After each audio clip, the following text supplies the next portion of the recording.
Cam Polson is next, number 29. And, he's had a very interesting Carlton journey. Obviously, he's coming up to his second coach now. And Bolton, did play him in quite a few games early in his career, as he did with many of our young players. And unfortunately, for whatever reason, we just haven't been able to see Cam break into the side regularly. The notion of he applies himself and he puts the pressure on and he makes the effort, tick. But at the end of the day, it's the execution that's always limited him when he does play at the AFL level. And at the end of the day, that's what it's all about. You can have all the talent in the world, you can have all the effort in the world, but if you aren't executing week to week consistently at a high level, it's very hard to stay in a side, especially one like ours, which is now for the first time in many years starting to have, good layers of depth to it. He signed a pretty interesting extension a few years ago, and it was contentious at the time for some supporters. But the reality is, again, what role is he playing on the inside of the club? We don't really know. What David Teague or Brendan Bolton at the time was asking him to do was obviously something that he was doing, and therefore he was rewarded with the contract extension.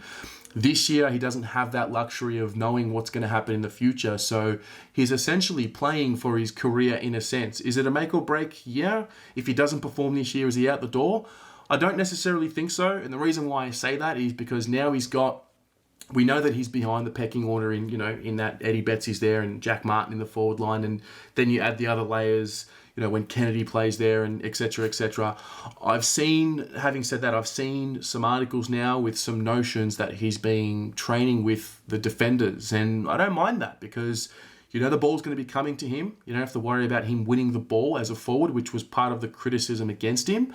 So if he is playing as a back, I dare say he'll be playing as like a back pocket type player, playing on the other team's small forwards, and that could work for him. You never know. I think it's been good experience for him as a forward and seeing those patterns, and maybe that'll help him as a defender if that's where we're going to go.